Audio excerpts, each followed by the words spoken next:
Hola, ¿qué tal mis amigos? Bienvenidos aquí en la pantalla del canal 52 Telemundo. Un placer hacerte compañía. Mi nombre es Dante Gebel y voy a presentarte hoy un mensaje desde la magnífica Catedral de Cristal. Favor Day se trasladó hace pocas semanas otra vez a la Catedral de Cristal en una tierra intermedia mientras nos preparamos para ir a nuestro propio edificio. Y realmente tenemos casa llena cada domingo, una bendición extraordinaria. Quiero compartirte hoy esta enorme bendición, este mensaje que fue predicado hace poco, hace 2 semanas en la Catedral de Cristal. No todas las cosas son del César, se titula el mensaje del día de hoy. Quiero que te sientes muy cómodo donde te estés en tu casa en este momento y que lo disfrutes. Que Dios te bendiga mucho. Quiero que realmente este mensaje llegue a lo profundo de tu corazón. Este es uno de esos mensajes que va a cambiar nuestra manera de ver las cosas de Dios. Quiero hablarles durante unos instantes sobre aquella famosa frase que conocen protestantes y católicos, judíos y ateos por igual. Hasta se cree que es una frase popular, pero es una frase de Jesús. Dad al César lo que es del César. Eso lo dijo el Señor. Pero yo titulé al mensaje de hoy: hay cosas que no son del César. Y tiene que ver con este paso que nosotros estamos dando como iglesia. Tiene que ver, me dijo el Señor, con cosas que muchos están viviendo en lo personal. Hay cosas que no son del César, que tienen que ver solo con Dios, con el factor Dios. Ustedes deben recordar lo que es el Domingo de Ramos o de Palmas. Se festeja mucho en nuestros países de América Latina y algunos lo tienen casi como un desfile infantil. Sin embargo, era una declaración de guerra. De hecho, que cuando hubo, la historia narra que hubo 2 guerras contra Roma durante la opresión del Imperio Romano, y en esas 2 guerras que había contra Roma, la historia narra que los rebeldes acuñaron monedas, y esas monedas tenían impreso las palmas que simbolizaba la rebeldía. Entonces, cuando vivían en esa crisis de Roma, que era una opresión absoluta, y necesito que me escuchen esto histórico para entender lo que espiritualmente Dios nos va a decir, cuando Roma oprimía de tal manera a Israel, había 3 únicas formas de vivir la vida en ese momento. O uno lo resistía, se escapaba o se integraba. Solo únicas 3 formas: resistencia, integración o revuelta. No había otra manera. Uno podía resistir a los romanos, integrarse a los romanos, si no puedes contra ellos, únete, o en su defecto podían en todo caso retirarse, la retirada, vivir aparte y no tener nada que ver con Roma. De hecho, que la historia narra que había 3 grupos muy fuertes en Israel en ese entonces. Los que resistían se llamaban celotes, terroristas en contra del sistema, eran los disidentes del gobierno de facto. Y esos celotes continuamente atacaban a Roma, estaban armados, eran considerados proscriptos de la ley, y ellos decían: la única manera de establecer el reino de Dios en la tierra es con la violencia, peleando. La Biblia no narra cómo se llamaba el segundo grupo, pero sí los libros de historia de aquel tiempo, los cesenios. Los cesenios decidieron apartarse de la sociedad. Dijeron: tenemos que ser puros y santos, ser íntegros. Ellos ni siquiera se acercaban a la gente común, no tocaban, no hablaban con samaritanos, no se unían a leprosos, no caminaban cerca de la inmundicia. Se retiraban y vivían en cuevas totalmente austeros, pensando que el reino de Dios iba a venir cuando ellos cada vez fueran más íntegros. Hicieron una subcultura. El tercer grupo no eran ni los esenios ni los celotes, sino los saduceos. Los saduceos dijeron: no podemos pelear contra Roma, unámonos a ellos. Y se unieron a Roma. Eran los cobradores de impuestos, eran los que trabajaban para Roma. Los saduceos eran odiados por los mismos judíos porque se habían vendido al gobierno de turno. Así que insisto, resistencia, escape o revuelta. Solo 3 maneras había de vivir la Roma de ese momento. Y Jesús se mete en problemas con los 3 grupos.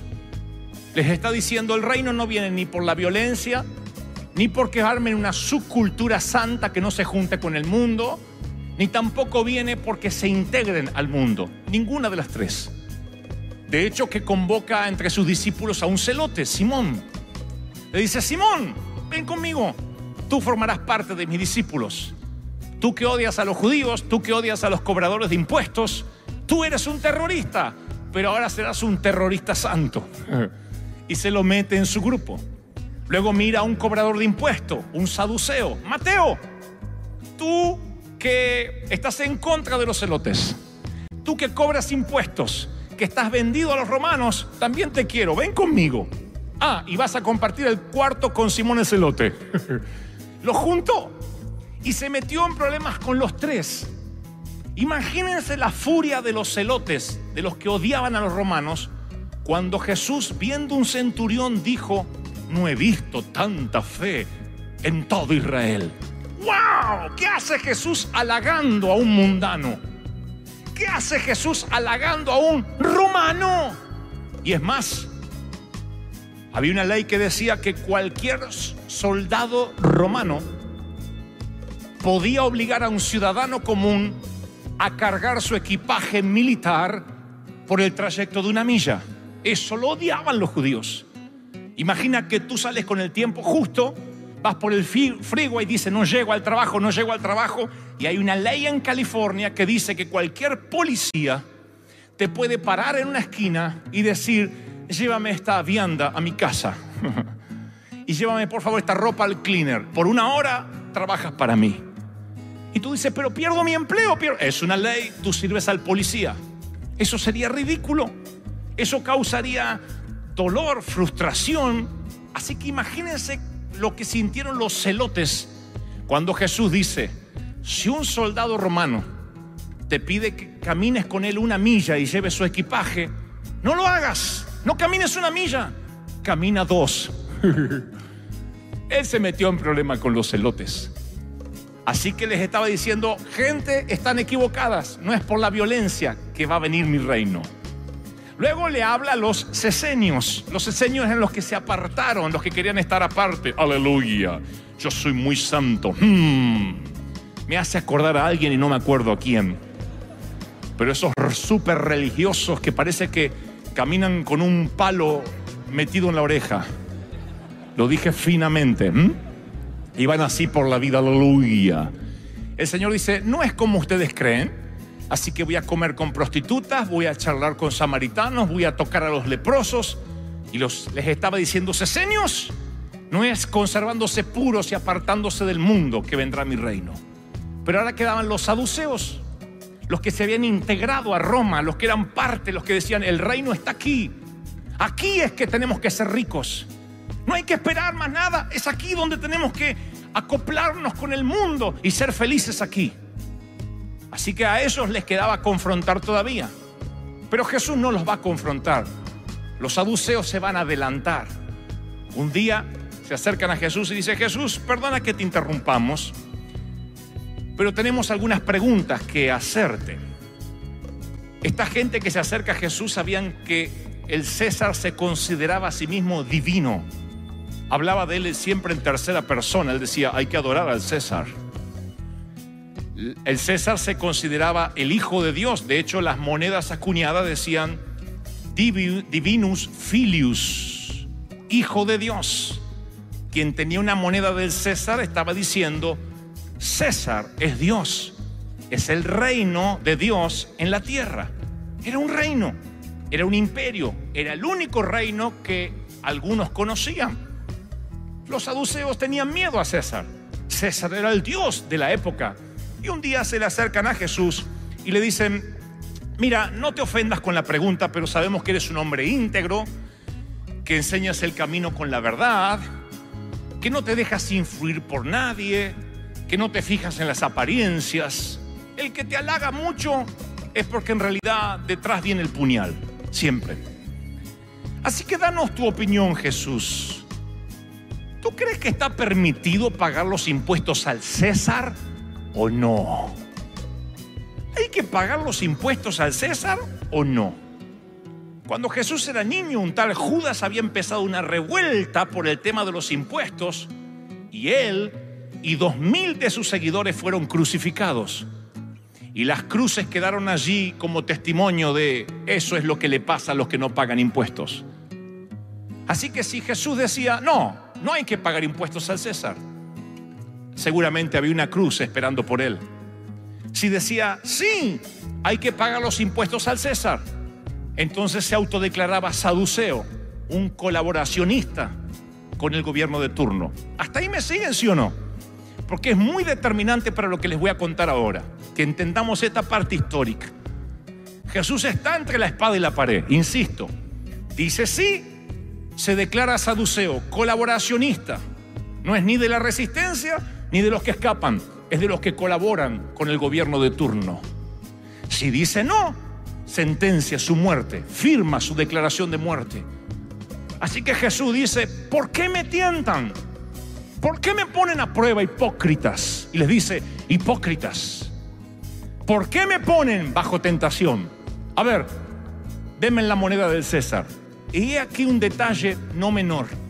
Jesús no tenía una moneda del César. No dijo, esperen, y revisó sus bolsillos. Dijo, denme la moneda, a ver cómo es. No la conocía. No conocía la moneda en curso. Porque un judío consagrado no podía tener en su bolsillo una moneda que tuviera acuñada una imagen que fuera ajena a Dios y que dijera, César es el Hijo de Dios. Si Jesús hubiese tenido esa moneda, entonces estaría declarando de que Él no es el Hijo de Dios. Estaría violando el mandamiento, no te forjarás imágenes ajenas a Dios. ¿Me siguen hasta ahí, sí o no? Él no tenía una moneda. Muéstrame rápido la moneda. Jesús la mira y entonces hace esa declaración que todos conocemos. En fin, dad al César lo que es de César y a Dios lo que es de Dios. A partir de ahí, uno cree que Jesús lo que respondió fue, bueno, paguen al gobierno lo que hay que pagar y a Dios lo que hay que darle a Dios, punto. Como que no se definió, no se jugó. Eso es lo que la religión nos hizo hacer creer, como que Jesús respondió ambiguamente. Cuando uno vea que Jesús dice, dad al César lo que es del César y a Dios lo que es de Dios, uno mira la frase, si no conoce el contexto, como, ¿qué Jesús pusilánime? ¿Por qué no se opone al César? Y hasta he escuchado a algunos decir, es que Jesús no se quería meter en problemas. ¿Qué? Diría un americano, ¿what? Ah, otra palabra que estoy metiendo en mi universo idiomático. ¿Qué? Cuando el Señor dijo, dad al César lo que es de César y a Dios lo que es de Dios, estaba diciendo, no todo es del César. Y ese día, señores, firmó su sentencia de muerte. Eso era una declaración de guerra para Roma. Estaba diciendo que no todo lo que había en el imperio le pertenecía a César, que había cosas que le pertenecían a Dios. Y aquí el meollo del mensaje. Hay cosas que solo le competen a Dios y que nunca serán del César, ni en tu vida, ni en mi vida, ni en lo que Dios hace como en nosotros como iglesia. Hay cosas que se pueden controlar, que las puedes manejar y esas son del César. Pero hay cosas que no se pueden controlar, no se pueden ni siquiera dar explicaciones. Lo único que podemos decir, no sé, no tengo el control. Dios ha tomado el timón. Hay cosas que son del César, pero hay cosas que son sobrenaturales que yo no tengo nada que ver. Solo Él se lleva la gloria, Él lo hace, Él lo resuelve. Ese es el tiempo que viene para Favor Day. Yo he escuchado en muchas congregaciones decir, Dios hizo el milagro de darme un boleto de avión para irme a México. Tal vez no sea un milagro, sea un motivo de agradecimiento. Porque cualquier persona con dinero puede comprar un boleto para irse a México. He escuchado frases como: Dios hizo el milagro de darme un automóvil nuevo. Tal vez Dios te dio favor para que compres el automóvil.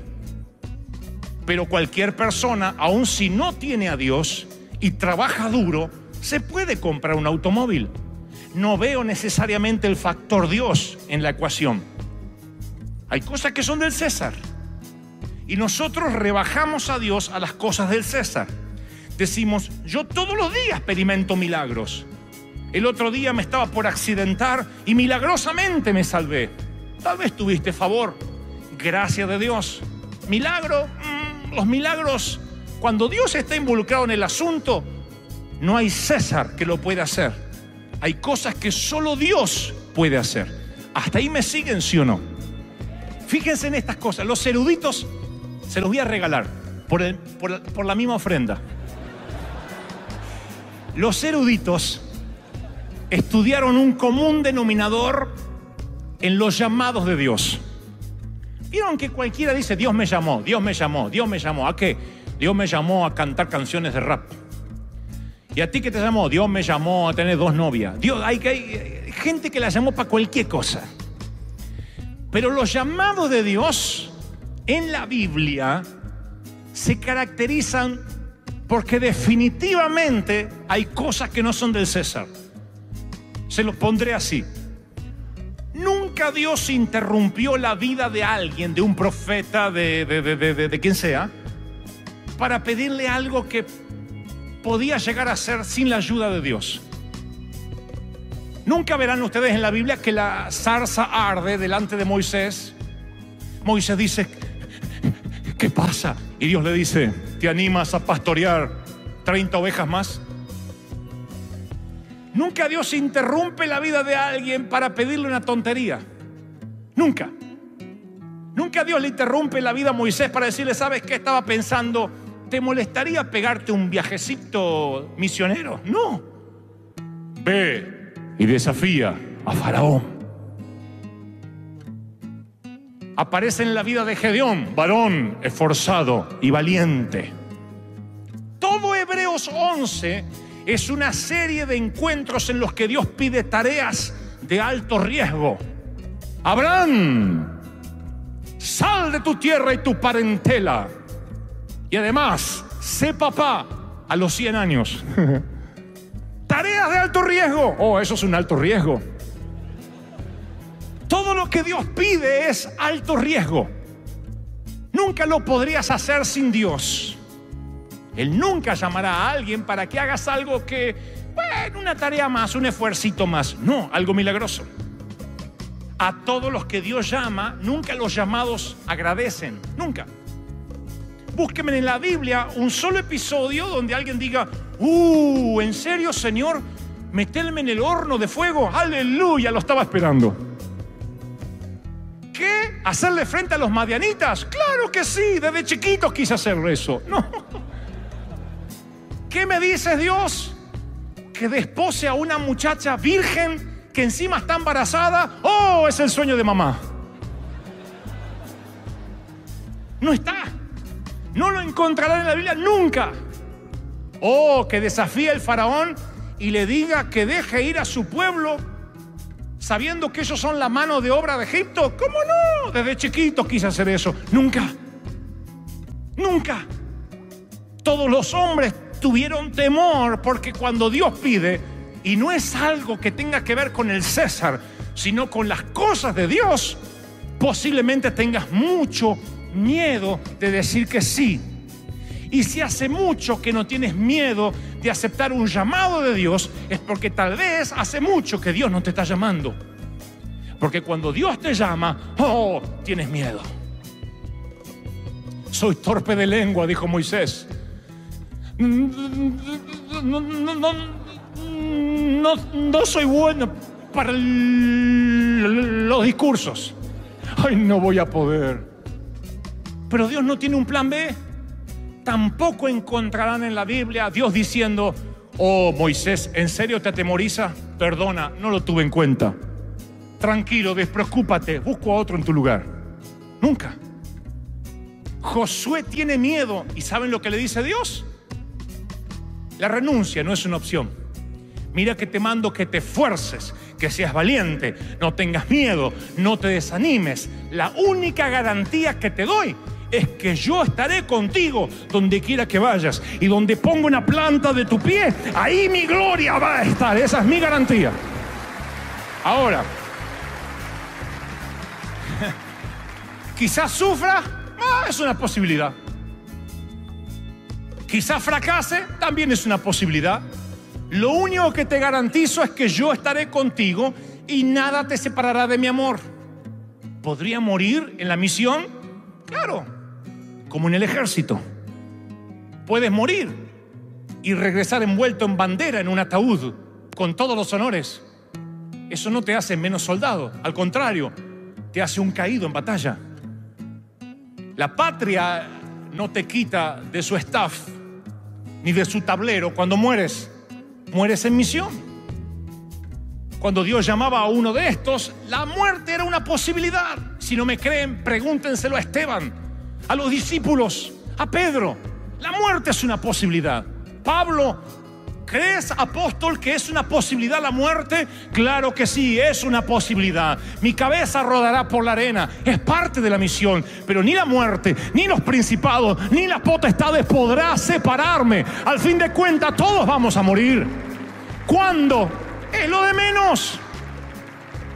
Porque hay cosas que no son del César. Tu compañía va a comenzar a prosperar, y necesariamente no va a ser por algo que hiciste, dijiste o prometiste o qué pacto hiciste, sino porque hay cosas que no resisten análisis. Porque Dios se empecinó con tu vida y dijo: contra todo lo natural me voy a glorificar, como Dios se glorificó en esta iglesia. Cuando alguien dice yo no puedo, Dios no tiene plan B. Dios no dice, bueno, si tú no quieres, no hay ningún problema. Dios no tiene plan B.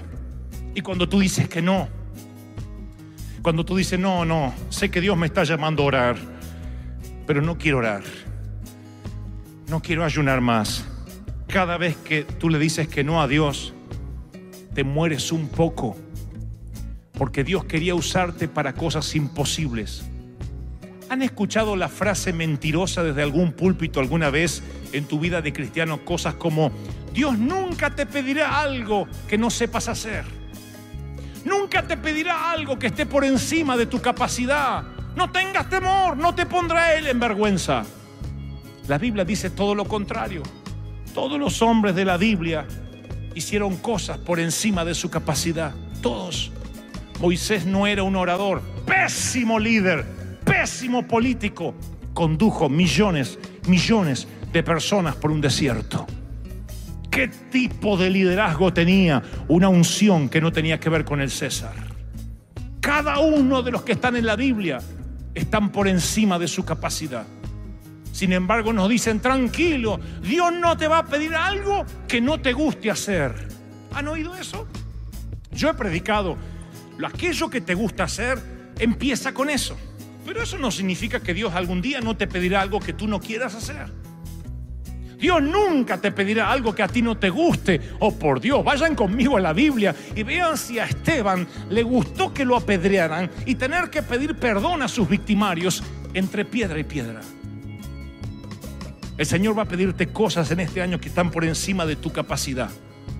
Porque cuando Dios llama y son cosas de Dios y no del César, es exactamente al revés del mundo de Roma, del mundo de César. La vida nos ha enseñado algo así como: Señor, prospérame y yo seré generoso con la iglesia. El Señor dice: es exactamente al revés. Sé generoso con la iglesia y yo te prosperaré. ¿Eso es fe?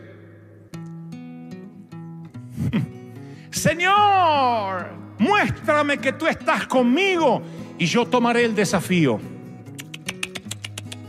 Tú toma el desafío y luego yo te muestro que estoy contigo. El pueblo de Israel está allí, al borde del Jordán, y ellos diciendo: Señor, danos garantías de que las aguas se van a dividir. Mójense los pies, caminen, Cuando el agua les llegue a la cintura, yo les voy a dar garantías de que las aguas se van a dividir. Antes no. Tú no me pruebas a mí, yo te pruebo a ti. Pero dame una garantía, entonces arréglate con el César. Las cosas de Dios no son como las del César.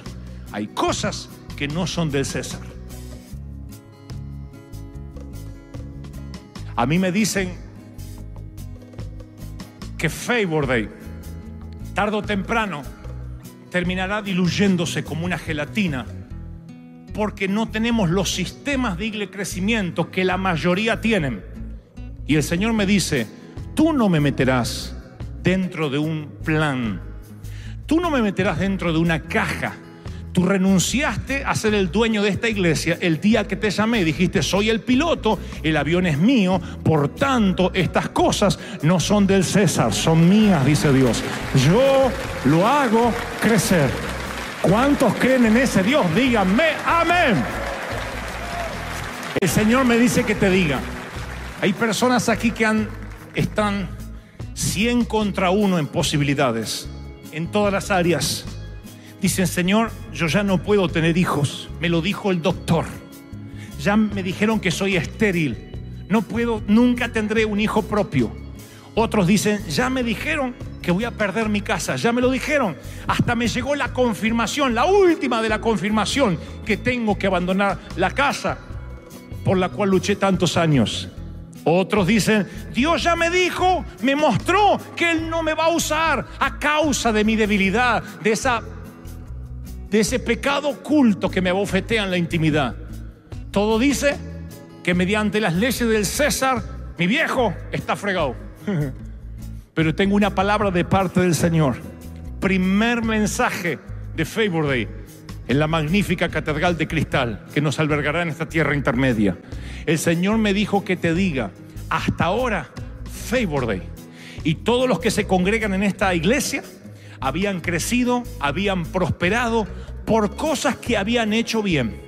Pero a partir de ahora viene la etapa que no podremos explicar más nada. Se acabaron las explicaciones humanas porque el factor Dios entra en Favor Day ahora y va a ocurrir cosas milagrosas que ojo no vio, ni oído yo, ni han subido a corazón de hombre. Vienen los momentos más gloriosos para esta iglesia, los más magníficos, los más milagrosos, porque señores, hay cosas que no son de la catedral, no es de Dante Gebel, hay cosas que no son del César, son de Dios.